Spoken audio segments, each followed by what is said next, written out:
Good afternoon. Today's webinar is 5 corporate philanthropy benefits and how you can achieve them. Before we get started, I would like to take a moment to go over a few housekeeping items. My name is Pamela. I will be the webinar organizer for today. We want to make sure today's presentation is extremely valuable for you.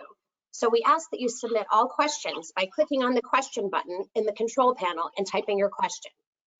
Our moderator today is Cheryl Senko, Director of Development for Koinonia. Cheryl, I'll turn it over to you. Thank you, Pamela, and welcome everybody to our webinar today. We're so thrilled that you're joining us. Today, I'd like to go ahead and introduce the wonderful speakers and presenters that we have for you. And I'm going to start with Danielle Locke from Locke Partners. Say hello to everybody, Danielle. Hi. We also have Mark Alder, Area Chairman at Arthur J. Gallagher and Company. Say hello, Mark. Hello, Mark. Nice. A little sense of humor here going. Also joining us today is Heather Engler, Director of Business and Community Engagement at BU. Good afternoon, everyone. I'm happy to be here today. Great. And I'm Cheryl Senko, Director of Development and Communications for Koinonia. Koinonia is a nonprofit that serves people with developmental disabilities in residential homes, day programming, community programming. We do all kinds of things to help people live their best life in our community. So with that, let's get things kicked off. And I'm going to go over our agenda. We just did our introductions. I'm going to go ahead and give a brief description about what is corporate philanthropy, because I bet if we went around the room today and we asked what it is, we get all kinds of different definitions. And then Danielle's going to dive right into the 5 corporate benefits of corporate philanthropy. And then you have a wonderful chance for Q&A. So hopefully that sounds good to everybody. So what is corporate philanthropy? And I'm going to start by talking about the picture that you see on your screen. Corporate philanthropy is just what Ohio Catholic Credit Union did for us at our 2018 client picnic there at the chalet. They came, they cooked 300, this is a noteworthy, 300 hot dogs and hamburgers for the crowd that we had coming for hay rides and to enjoy a fall picnic there at the chalet. So corporate philanthropy is the act of a corporation contributing to a nonprofit organization through donations, volunteers, sponsorships, in-kind donations, and more in order to advance the organization's mission. So just looking at that picture, I think we can kind of see that there was some team building going on. It's like, who is the grill master, right? We see the leader there in the apron, right? It was very important to him to be the grill master. And they just worked as a great team. In fact, we got through grilling our hot dogs and hamburgers faster than we ever did before.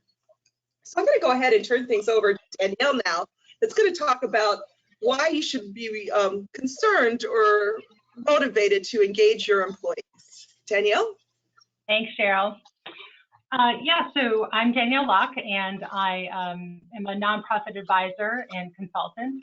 And my whole world is working with nonprofits and helping them raise more money. And a lot of the work that we do is in partnership with corporations and local businesses, really trying to make that win-win situation. Certainly there's, as Cheryl talked about, there's a lot of great benefits to corporate philanthropy. There's one research study that we want to just mention, which is in 2018, Gallup, who does research on a regular basis, I've participated in them myself, did a 2018 Gallup poll. They found that 34% of workers in the United States were actually engaged in their work. That means that they are actively engaged, interested, enthusiastic, committed to their work and to their workplace. Not quite where you'd like to see it. 34% is kind of on the lower side. They also found that 16.5% of United States workers are actively disengaged.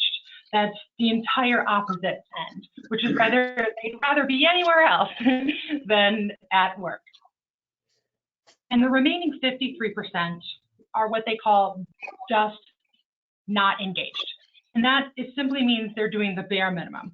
They show up to work, they do the minimum required, they're there, they're not doing more, they're not doing less, just the bare minimum required. So what can you do to increase that engagement? Well, that is what we are here to give you some secrets about today. Cheryl, you want to flip to our next? Come on, baby. There. Oh, Too many times. Sorry There about we that. go. So, how do you use philanthropy to boost engagement and productivity?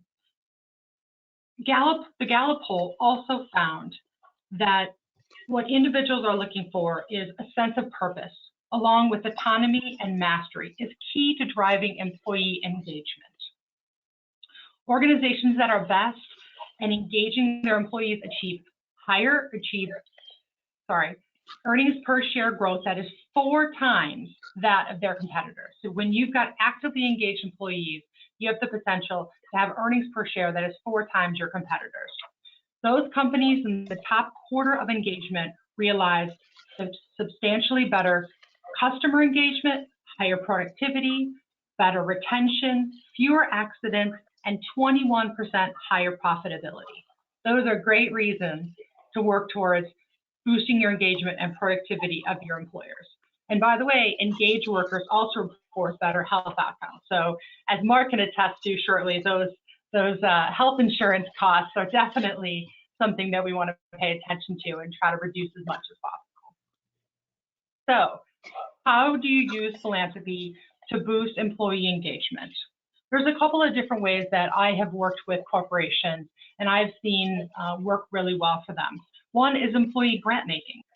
Again, we talked about a sense of what you want to create is a sense of purpose, a connection to their community in which they work and live, pride in their workplace, and camaraderie among their fellow employees. So if you've got employee grant making, one of the things that you can do is either those individuals can raise dollars and they then can choose where those dollars go, either through some sort of internal fundraiser, third-party fundraiser. Those things include things like Jeans Day, United Way campaigns, those kinds of things. But I worked with Bendix, which is a Bendix auto brake systems based in Elyria, owned by Norbrems out of Germany, and they have a practice in which Norbrems grants each division a pool of dollars, and a group of employees has the privilege of reviewing applications, suggesting organizations, and deciding where those dollars are disseminated within the community that they live and work. There's a great commitment to that process, and certainly a great opportunity to sit around the table and talk about what's going on in your community and have the leverage of dollars to improve it. Also, employee giving circles, that's on the flip side. So maybe you don't hand your employees some dollars to disseminate, but there's also a great opportunity for employees to come together and put their dollars in. You also could leverage that by matching the dollars that they put in. And they then also have that same process of reviewing organizations, reviewing applications, and deciding where those dollars are. And as I just mentioned, matching gifts are a great way to bolster employees' engagement, encourage them to be philanthropic on their own, and then maximize their ability to contribute to their community. Now I'm turning it back to Cheryl. Thank you. So this is when our lovely panelists, Mark and Heather, get to talk about how they either boost employee engagement at their company or how they've seen examples of it in the community. And I'm going to give Gallagher a nice shout out here because the pictures that you see on the left-hand side were the last live holiday party that we had in 2019 before the pandemic hit. And holiday parties are a 45-year tradition here at Koinonia. And at the last minute, we had a sponsor that pulled out and really needed help, not only working the event, but paying for some of the costs. So Gallagher stepped right up. In the bottom picture, you can see all of the Gallagher employees, out there registering people that were coming to the party, and they danced for the people. And I think that they, everybody enjoyed the party and they walked away knowing their client better because we are a client of Gallagher's. They help us with our health insurance and also knowing our clients better and what our mission was. So Mark, I'm going to let you go ahead and kick it off and tell us, how do you boost employee engagement at Gallagher? Well, Cheryl, thank you for that really kind plug. But, it really starts with an individual being passionate about something outside of themselves. And I would say, particularly with COVID, there's not a greater opportunity to bring the not-for-profit world together with the for-profit, because not-for-profits need help, whether we're in COVID or not, but it's just a great way to get people engaged that have been living out of their bedrooms, or they've been living out of donations. And but I think it does start with an individual having some passion. And I've been in the same industry and largely with the same group of people now for 46 years. And I've always found that, and I can't remember who, I should have looked it up, but who gave this quote, but people don't care how much you know until they know how much you care. And giving back to our community in any number of ways, it lets people know how much you care. And I think the mental health experts, which I am not one, would say that actually mental health improves when you're serving others. And so these are kind of some of the themes that we try to talk about. And as you can see from the picture that Cheryl showed, we try to do this often, get groups of people to help out, and they have fun at the same time. So probably enough. Great. Cheryl. Thank you, Mark. Heather, let's talk a little bit about BVU and how you help other corporations engage their employees, and maybe how you engage your own employees there at BVU. Yeah, thank you, Cheryl. So BVU, or Business Volunteers Unlimited, is a nonprofit organization that engages, connects, and consults with nonprofits, businesses, and community members. So for us, our big thing is that we believe volunteerism is a catalyst for changing our community. So that's going to be a lot of the lens that you'll hear from me today. And the three major ways we do that is through board service, so connecting people to board opportunities, skills-based volunteering, which is using your expertise, and then direct service or team projects. So from that third one, because that is what I do for BVU, I help set up team projects for businesses who want to go out and volunteer together. And what I have found, I've been with BVU for 7 years. What I have found is that the more choice you can give to employees, the more they're going to be engaged. It's okay to make a relationship with a nonprofit, and here, this is where we're going to go because maybe that aligns with your business purposes. But when a business can form a committee, as Danielle had mentioned earlier, around giving, you can also form a committee around where you're going to go out and volunteer, and they decide where they're going to serve that year. Also, sometimes they do a survey. Maybe, hey, these are our top choices for the year.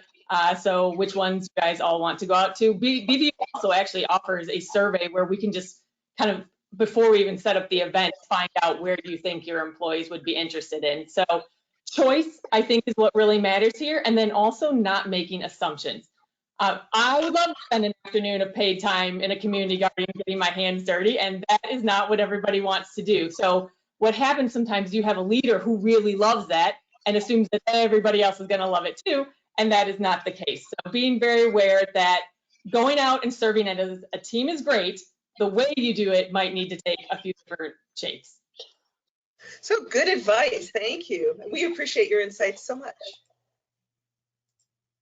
And now we're going to talk a little bit about employee retention, and isn't that more important now than ever with the workforce crisis? I mean, we're all trying to hold on to our top talent. So Danielle, why don't you tell us a little bit about how corporate philanthropy can help with employee retention?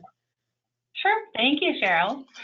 So again, I always like to, even though I am the relationship builder, my business is building relationships with donors. Much of where we start from is research-based. So I'm going to give you a little bit more data here. In the Deloitte Insights 2020 Global Marketing Trends Report, found that purpose-driven companies had 40% higher levels of workforce retention than their competitors. Again, as Cheryl just mentioned, it's more critical than ever to hold on to those employees when they have so many options now. So being focused on your purpose as an organization, as Mark has mentioned, can really help you get there. Benevity's engagement study examined an activity of more than 2 million users on their platform, found that turnover dropped by an average of 57% in that employee group. So again, offering a service like Benevity, which is a matching donation service, giving employees the opportunity to leverage their employer dollars to have a greater contribution in their community, maybe not correlative, but pretty remarkable, is that they found that it had 57% drop in turnover. So I am going to ask Cheryl to flip to our next slide, which is the most interesting, I think, in this, which is Oh, those younger generations of employees that are coming that have different expectations about lifestyle and payment. How do you attract and retain millennials? Now, you can see by the slide that millennials loosely are those born between 1981 and 1995. Just for some perspective, those are going to be your employees between the ages of 26 and 40. The Cone Communications Millennial Employee Study of 2016 found that 64% of millennials won't take a job, if their employer doesn't have a strong corporate social responsibility policy. 83% would be more loyal to their company that helps them contribute to social and environmental issues. Fast Company found that most millennials would take a pay cut to work at an environmentally responsible company. These are where the next generation is looking for when it comes to the overall picture of their employer. I can also speak to, from a philanthropy standpoint, when we're looking at millennial donors, one of the things that the nonprofits that I work with are challenged by is the fact that millennial donors are not the individuals just cut a check. They want to see activity. They want to be involved. They want to collect canned goods. They want to donate dog beds. They want to see the proof in the pudding. They want to see the work happen before they are willing to step forward and cut a check or make a financial contribution or join a board. There's so much more that they want to see happen to prove to them that that is a worthwhile investment of their time and money. But wait, Gen Z is coming. In 4 years, Gen Z will make up 30% of the workforce. Again, just for a point of reference, so this is loosely those born between 1995 and 2012. Right now, they're around 24, 27, depending on who you ask, what that age range is. But these are your 20-somethings with a lot of talent and a lot of energy, but also a lot of expectations. So how do you attract and retain this generation? The We Spire study found that Gen Zs are the first generation to prioritize purpose over salary. They read the mission statements and the value documents to select where they want to work. And if their employer's values match their own values, they expect consistency and authenticity, and they will call you out, even publicly sometimes, if that is not there and present and visible for them. They will leave companies that they believe are hiding or putting too much spin on bad news, ignoring their negative environmental or social impacts, or have toxic workplace environments. They are looking for the places that fit the whole lifestyle in which they want, and they want to belong to a company that aligns with their values and their lifestyle. So, how do you attract and retain the next generation? I think Cheryl's going to flip it. Oh, wait. Nope. Back one.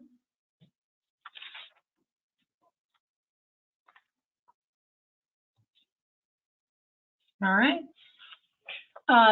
Yeah, flip to the next slide, please. Thank you. All right.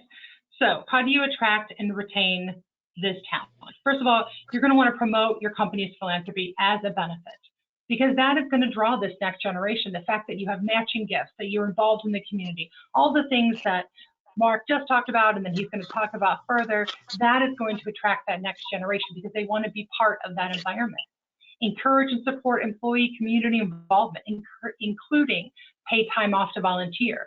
Locally, Odie is a company that I've worked with that I know does provide several days off, either for their employees to volunteer, either through an activity that they've set up, such as their annual golf outing and some other things, or if you belong to an organization, they'll give you time off, paid time off for volunteer service, for board service, for a variety of things, because they want you to be involved in the community in which they do business. As Heather can attest to, done-in-a-day projects. Key Bank is probably most notable locally for doing those done-in-a-day projects, come and paint your building or build some furniture, those kinds of things, so they can rally a large group of employees to fulfill a project in a 5 to 8 hour period. One of the things that I will mention several times is the board and committee volunteers is definitely looking. There's as Mark can attest to, when you get to the C-suite, that there is an expectation that you are on a board, several boards, active in the community, fulfilling a leadership role in the community. But I can tell you from the nonprofit standpoint, nonprofits are hungry and desperate for corporate leadership and volunteers, especially in the younger ranges, that will stay with them for a while and maybe don't have as much other responsibilities and have the ability to really dig in and be active with them. So one of the things I would definitely encourage you to do is to look at your younger ranks and identify ways in which they can serve on a board or being in a volunteer committee in some capacity. It's going to build those leadership skills that will benefit you, but definitely will have an impact on the community. We talked a little bit about employee-led initiatives, and I always like to mention reverse scholarships. Having come from community foundation world, reverse scholarships are a scholarship in which you're actually paying an employee's student loan after they have graduated and come either to work for you or in the community in which you do business. If you work through a community foundation like Cleveland Foundation, or I worked for Lorain County Community Foundation, there are some tax benefits to doing that, but it's a real incentive to get graduating kids that are young individuals that are graduating, and instead of getting them to move to Chicago or Detroit, get them to come to our community with all of their energy and education and passion. So that's always a little perk that I like to plug in there, because it can have great benefit for you and the community and for individuals that are graduating. I'll turn it over to Cheryl.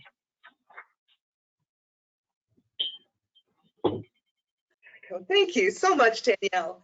All right, we're going to start with you this time, Heather. How do you attract and retain talent at BVU, and how have you seen BVU help other organizations attract talent? That's perfect, because I can pick up Danielle's football, which is board matching. So that was actually BVU's original program that we started with 30 years ago, because there is so much value there. And the reason I'm going to say, though, so she already talked about the whys, but the reason for me is it's supporting people as their whole self. So that's my feedback for the people here on this webinar today, is that when a business can look at an employee and support their whole selves through the work they do for your company and the things they might do outside of your company, that's going to help them stay around. So you might have someone who is a fabulous accountant. They crunch numbers day in, day out. They're great with spreadsheets, but holy smokes, they love cats. And they just love the heck out of cats. And that's probably not going to happen at your place of business. Some places of businesses can, allow cats in. But when you then give opportunities to volunteer, whether it is board service, skills-based, or team projects, or we call it VTO, so volunteer time off, so offering that type of benefit program, you are keeping around your fabulous accountant and letting them be their whole selves in the community in their day-to-day life. So that is my recommendation for people, is if you use volunteerism as a philanthropy, as a way for your employees to express their individualism, you are going to show that you support that, and they'll stay around. And that is also then attractive to new people coming into your organization as well. Great, thank you, Heather. Mark, what do you have to add to that?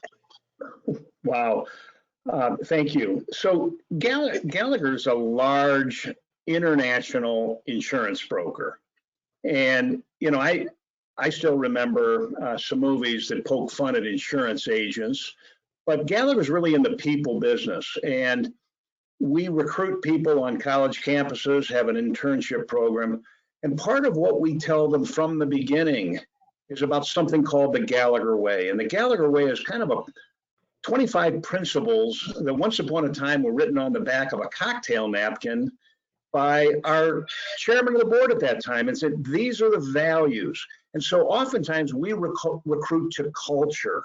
And you hear about culture. Well, what is culture? Well, culture includes things what people do when they're not at work, like volunteering, giving of their time. And so it's really important for me, and like a David Kempton or Leslie or others from our local leadership team, to take what Gallagher has done on a national scale and then tailor it to the local community. And it might be something as simple as grabbing a couple of the younger people and say, hey, I'm part of this organization. I'm going to a volunteer event. Why don't you come with me? And so that personal touch, people, if they, even internally, when they feel like they're significant, when they're cared for, then you can teach them how to help others, how to do this. But it's not always a natural process. And to the points that Heather and Danielle was making, not everybody likes the same things. And so Gallagher, for example, embedded within our wellness program, and yes, Gallagher has a wellness program for its employees, but part of the way that we earn credits is through our volunteerism. So it provides the broad strokes so that we basically are, drinking our own Kool-Aid. We believe in what we say. We have a variety of things, and some of them are big and some of them are really small, like holding a soup kitchen. Who doesn't like soup in February? And when you have a soup kitchen and you invite other people in your building who don't know anything about us, and they say, oh, this is kind of cool. Well, different people like to make soup. And then, but the proceeds, we're asking somebody to pay $10 to sample soup. Well, that money goes to a charity. It's not a charity that Mark Alder picked. We have a committee of people that get a chance to choose who gets money. So I think these are all parts of the things to attract and retain people. The retention, these are the things that help keep people when it's tough. And because work is work, it's hard. So these are the things that create that balance, that the work-life balance. So hope that makes sense. Thank you. It does, and I love the idea of the soup kitchen. It kind of, I like to make soup, and especially in February. What a great idea! What wonderful. Sure, we'll have to invite you. We'll have to invite you. Absolutely. I make the best chicken noodle soup. All right, so we've talked about number 1 and number 2. Danielle, what is the third benefit to corporate philanthropy? Well, the third benefit is brand perception, which I think, over the years that we talked about partnerships with nonprofits, is probably one of the ones that most organizations, most corporations are familiar with, which is it looks good in the community. But what does that do? Well, it makes customers feel good. It builds loyalty. I know that Cheryl and I have talked about the choices that we make as consumers, looking towards companies that have a good reputation, have done good in the community, and if all of your choices are relatively the same, you want to feel good about the company that you choose to do business with. One quick stat that I'll give you is that 81% of millennials support brands that have strong corporate citizenship. And so, again, this is next generation that is making their choices based on who they want to do business with, who they want to support. And just as an aside, we talk a lot in the philanthropic world about the great wealth transfer. And this is really about older generations that are retiring and passing on and leaving a great deal of wealth in their estate or wills, other vehicles. At first, it was the next generation. It was the baby boomers transferring to their children, and then on to, but now you see it more directly to their grandchildren and even beyond. So one of the stats that we've seen, according to Coldwell Banker, there's an estimated $68 trillion that will pass from boomers over the next 30 years. And by 2030, millennials will hold 5 times as much wealth as they do now, because the dollars are coming from their parents and their grandparents. So again, not only are we looking at millennials as a game changer in terms of being employees, but also in terms of buying power. So I just like to put that out there. Absolutely, Danielle, and you're 100% right. I buy my car from Axelrod Buick because they do a lot to support the Parma Police Department. And I buy my insurance from a nice American family insurance agent that's kind enough to employ a young lady with Down syndrome in his office. I absolutely go, with brands that support things that I believe in, because if you're going to spend your money, you might as well spend it, with people that share the same beliefs and values that you have. So exactly how do you achieve that brand perception? Sure. One of the things I'll add to that, Cheryl, is one of the outcomes from the pandemic, from people being remote and spending so much time at home, is not only the boon in home improvement, but also is a real focus on your community and your family and your contribution to your community. So people are making more choices about where they shop and how they spend their money and who they partner with based on that individual representative's activity within their community. It's becoming a little bit smaller as in that focus. So one of the things that I'm a big fan of, I'm a big proponent. I do a lot of work with nonprofits brokering program partnerships. So where you might be familiar with an event sponsorship, right? You sponsor a chicken dinner, you get a couple of seats and some advertising. Program partnership is becoming more popular with corporations where you're actually contributing dollars to make to allow a program to take place. You're contributing dollars directly to a nonprofit to allow them to provide service in the community. So one example, I worked with the Urban League, and we broke a relationship with Key Bank to sponsor their financial literacy program. So that they then sort of owned the Urban League financial literacy training, which then very closely aligned, of course, with their own service and products. But they can say that they are making that, ensuring that that service is happening in an underserved community, and all kind of ties together. Other ones that you might be familiar with are in-kind gifts. We're all familiar with the donated Coke and water, but I would encourage you to be creative and think about your own products and services.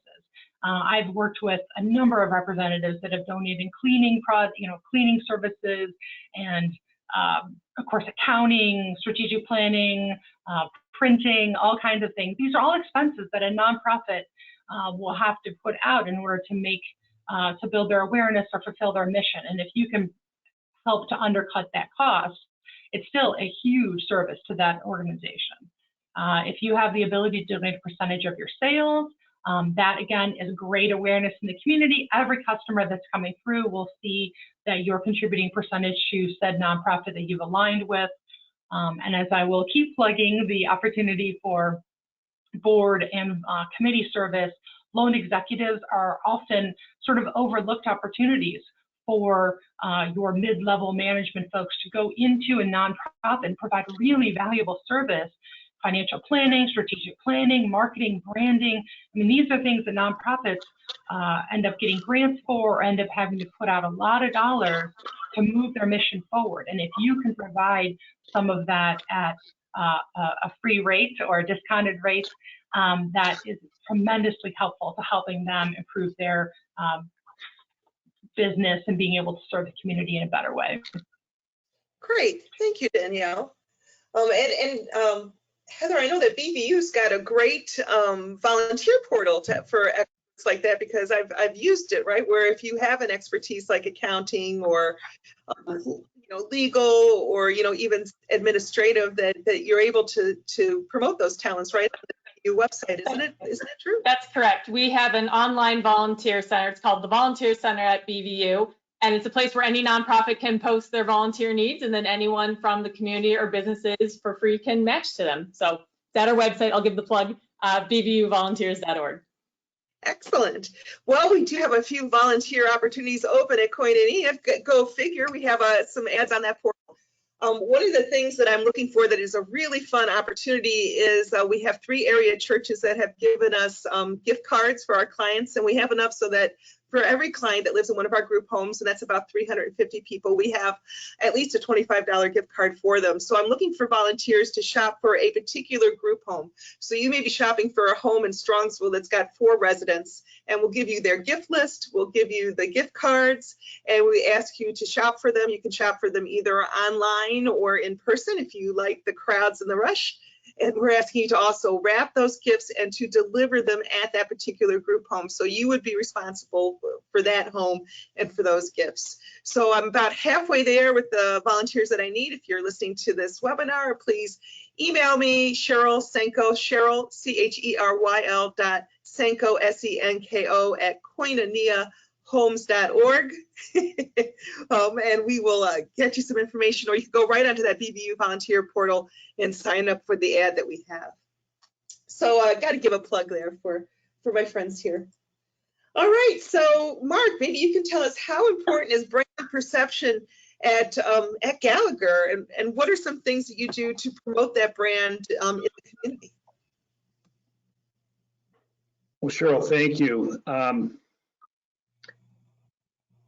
The fellow that's running the division that I report to, a fellow named Bill Zabel, told me something. We sold our agency 11 years ago to Gallagher, and most of the people that came with that are still there because the culture really matched. And so brand, I think, can also speak to culture, who you are as an organization, what are your values. And one of the things that Bill said to me, again, this is probably 10 years ago, is that each person in our branch is really a walking billboard. They're promoting the Gallagher brand by what they do, what they say, the values that they hold to. And again, I just happen to believe very strongly that by serving others, I don't know that there's a better thing that we can do to promote our brand, because when you're hard at work for someone else, right or wrong, they gather an impression that you're going to be a good person working for them in insurance or in development or in helping with engagement, Heather, with all the various BVU programs.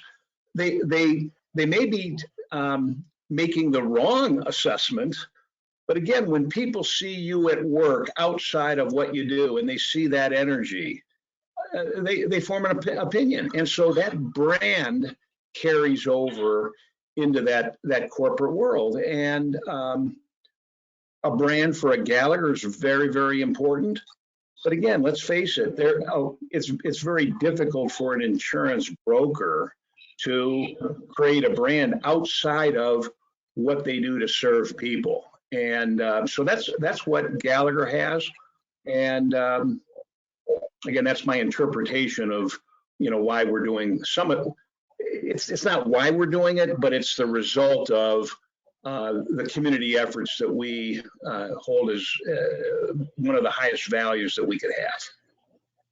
Okay, great. Thank you, Mark. I know that at Koinonia, we rebranded this year, and that brand image was just so important with us, especially as a nonprofit, to say, these are our values. This is what we value that we deliver to the people that we serve, people with developmental disabilities. And this is how we value our relationships with each other and how we do business. And we're really doing a lot to try to create mission moments and bring that brand awareness not only to our employees, but to the community as a whole.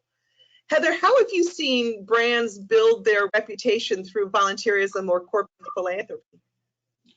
So I agree with what Mark said, where when we hear the word brand, we tend to think of external, what the external brand is versus what is happening internally. And so I think it's really important that your brand has to be authentic. And if you start with these things internally, then the external brand is going to build itself. Now, you still have your marketing department that can build off of that. But I do think if you don't fix it internally first, you're going to have problems with whatever you push on the outside about how good you are. So one of the things I always love to say is do good while doing business. And I think that with all these corporate philanthropy aspects we've talked about, there are so many ways that these should not be things that exist outside of your day-to-day business. They should be incorporated with what you do. They should be in the fabric of who you are as a company, not just a, oh yeah, shoot, we should quick write a check, and then push something on social media about it. Now, mind you, for all the sake of all nonprofits here, still keep doing that. That's all right. But if you are looking to deepen your corporate philanthropy, realize all these things that Danielle has talked about. So your time, talent, and your treasure. These are three major ways that businesses engage. And I would like to call attention to the fourth, which is, again, doing good while you're doing business. So for example, Cheryl brought this up. Koinonia and several other organizations here in town promote hiring people with disabilities, educating yourself as a business. So it's great to go out and serve and volunteer at that organization, but now let's step it up a level. What can you do to hire many of these people and bring them into the organization, and thus also educate the employees who are working with them as well? And that creates lasting change. I serve on the board of Edwin's Restaurant and Leadership Institute. And so we work with people who have formerly been incarcerated and give them job training skills in the restaurant and hospitality industry. Again, these are going to be life-changing events when you start not thinking about donating time and money, but how can you bring people into your company and organization? And so lastly, in this, just training programs. We know there is a massive shortage of workers right now. So what can you do as a business to go to lower income or communities who have been less served in the past and offer them the job training skills that not only you benefit from, because now you have a fully trained employee who is doing what you need them to do at your organization, but also you have given someone an opportunity they might not have had otherwise. So again, all of these things are good, but for any of the businesses on the call today who are looking to kind of deepen it, I think that how do you integrate this in the way you're doing business would be a great next step. Great, thank you, Heather. I appreciate that plug for hiring people with disabilities. And I'll go ahead and give one more. There's something called the Employment Collaborative of Cuyahoga County, and agencies like Koinonia participate in this so that we have a large group of employees that are ready to be hired. And when you hire one of our employees, you usually get a job coach that works right along with them. So they do all the training to make sure that it's not taking anything away from your staff and making sure that the person that you hire meets all of your standards. So good discussion, team. Thank you so much. All right, next we're going to talk about increasing sales. And that doesn't matter at all, does it? None of us care about sales. Well, of course it does, but maybe we don't go around it the right way sometimes. So Danielle, talk about how philanthropy can actually help your bottom line. Sure, absolutely. Thank you, Cheryl. The most recent Cohn-Porter-Novelli survey found that 66% of consumers would switch from a product that they typically buy to a new product from a purpose-driven company. I think it's most remarkable that this figure goes up to 91%. Wow. We're talking about millennial consumers. And again, we just talked about how within 10 years, they're going to have massive amounts of buying power. So again, putting out that I will say good vibes, but really building that trust and that awareness and that comfort level that customers are looking for from a company now. That's is really important and is a great way to increase your sales. So how do you do this, right? So going to our next slide here. We talked a little bit about program partnership. I mentioned event sponsorship. This is something that I think most of us are familiar with. This is providing dollars to a nonprofit through sponsorship of a walk or a gala dinner or some other fundraiser that they're doing.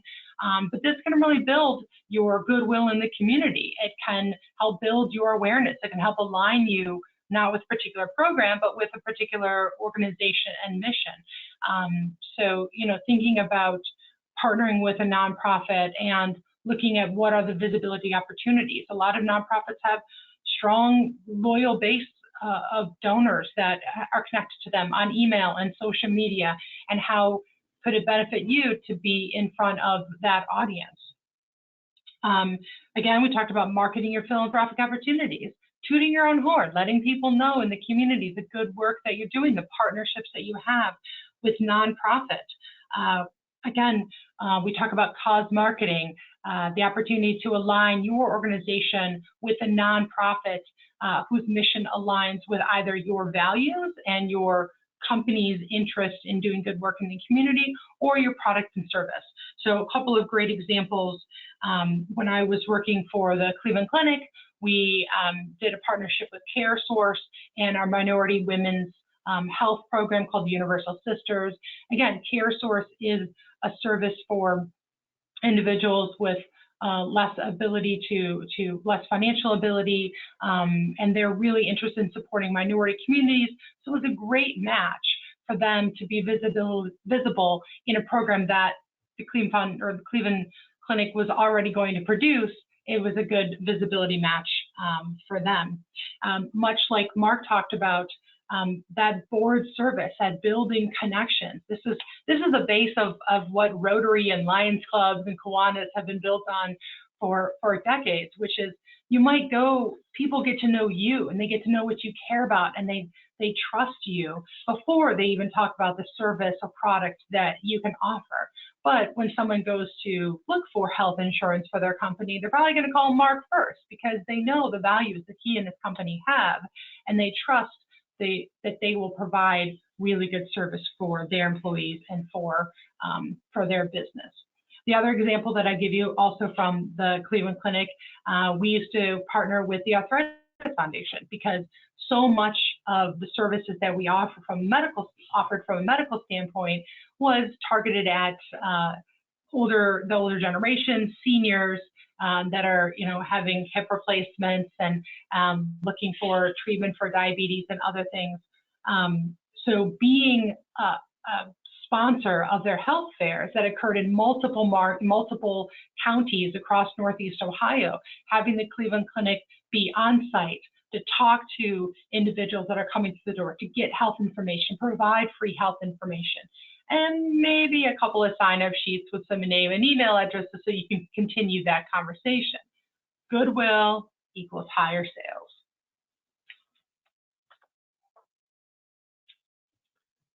Cheryl's got a good example for you. I do. So who hasn't seen Medical Mutual's logo around town, right? You see it at events that you go to, you see it on vans, you see it, on buildings. And they come up with this great community report to the community that they publish every year that talks about how they give back to their clients and to the communities. Here at Koinonia, they've done some wonderful things. They've supported our nursing care coordination program, where our nurses work with our direct support professionals to make sure that people living in our homes are following doctors' directions and note-taking, and that everybody's talking to each other, that the doctors know what's going on, and that the DSPs are following their instructions. They also contributed to our Frontline Caregiver Support Fund, which is something that we started during COVID to give back to the direct support professionals that were on the front lines serving people with developmental disabilities during the pandemic. And then finally, they're the founding partner of our behavioral health program that we just launched this year, where we're seeking to become a whole person integrated care provider of services to people with developmental disabilities. So you can see in that picture there, those are our clients. They made a nice thank you painting that's hanging in Medical Mutual's hallway. So think as they bring, potential clients to their building, they can say, here's, a wonderful thank you that a customer of ours gave to us for the support that we give them in the community. By the way, here's a nice report that talks about everything that we do for our community. So it's just, a really great sales builder, and they do it right there. So big shout out to Medical Mutual. All right, come on, computer. Oh no, I'm sorry. Hold on a second. I think I clicked on the report there. All right, panelist question. Here we go. Mark, I'll let you kick it off. Do you believe that corporate philanthropy can create sales opportunities? Well, I can, and let me give you for 1 second. I said, forgive me for 1 second because my slides aren't, but go ahead and talk about how corporate philanthropy goes ahead and helps you in your community, helps people with sales in the community. Sure, thank you, Cheryl. Let me try to be as specific as I can. A big shout out to BVU. A number of years ago, Brian Broadbent asked me if we would want to have some board training, any of our people. And I didn't know it then, but what I can tell you now is that people that go through board training and let a BVU know what kinds of boards or what their interests are, not-for-profits have needs for board members.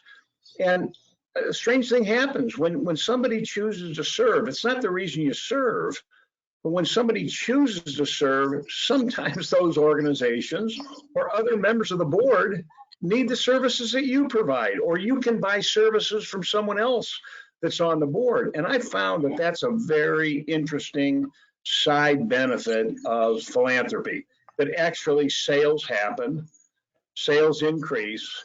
And again, I'd just like to thank BVU for the work that you've been doing over the years to help organizations like Gallagher or Herbert Alder prior to that with how do young people get involved if they want to be on a board. So that would be an example. And I'll leave it at that. But that's the first that comes to my mind. Thank you.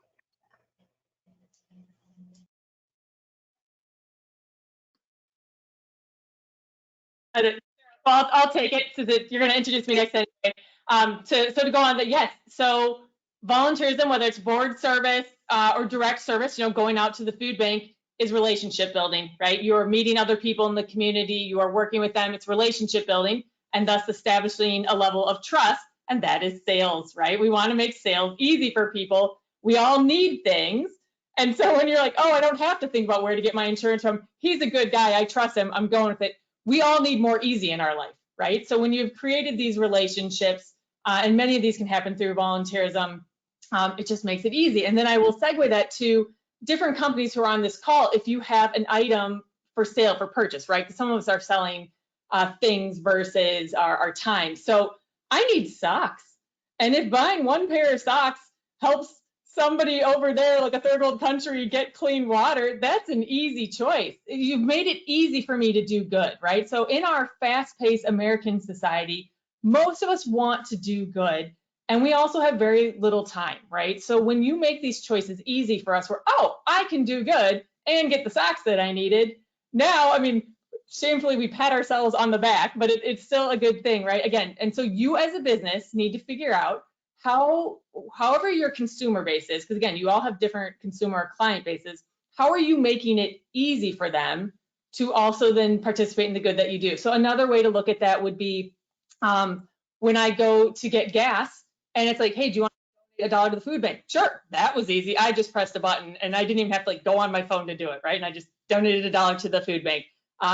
If you have a place to do collections, again, with your clients. So how are you engaging your clients in this ability to do good? Great, thank you, Heather. Good discussion, panelists. Thank you for rolling with me. All right, we're down to number 5. What are the tax benefits of philanthropy? I think as we're all familiar, donating goods or financial donations to any 501c3 charity is going to allow you a tax benefit, a charitable deduction. Corporations are allowed up to 10% of their annual income in tax deductions for charitable giving. However, matching gifts actually do not count towards that 10%. And so if you are doing a matching gift program, you can donate up to 10% of your annual income. And then you can also do matching gifts over and above that 10%. A little out there to help you take the ease off of your tax burden a little bit. Certainly, Cheryl and I want you to know that we are not tax advisors and we are not promising anything. Your situation might be different, but certainly explore the opportunities to have philanthropy have tax benefits. I mentioned reverse scholarships.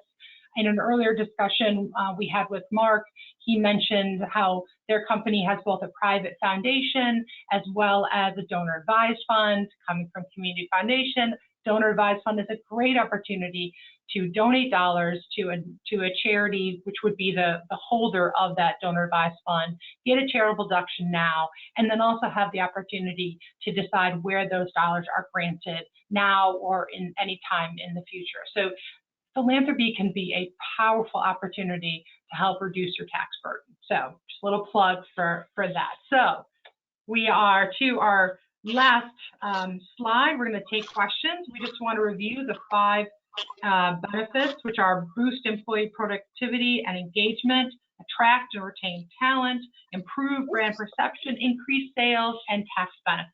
So such wonderful things, all for doing good while you do business, right, Heather? Camilla, and I will mention too that there are tax benefits for hiring people with disabilities as well. So even more ways that you can take advantage of that. So I'm going to turn things over to Pamela. Pamela, what kind of questions do you see from the audience? Yes, thank you, Cheryl, and thank you all of you for such great information. I do have some questions here. The first one is, I have a small business with limited resources. What kind of philanthropic efforts can I make for the maximum impact? Great, I'm going to ask you to maybe answer that for us, Heather, if you wouldn't mind, because you probably have more experience there with small businesses. Oop, I think maybe Heather got frozen on us. Let me jump in. Thanks, Mark. A small business might be a sole proprietor, one person. And again, I said early on, it starts with me as an individual.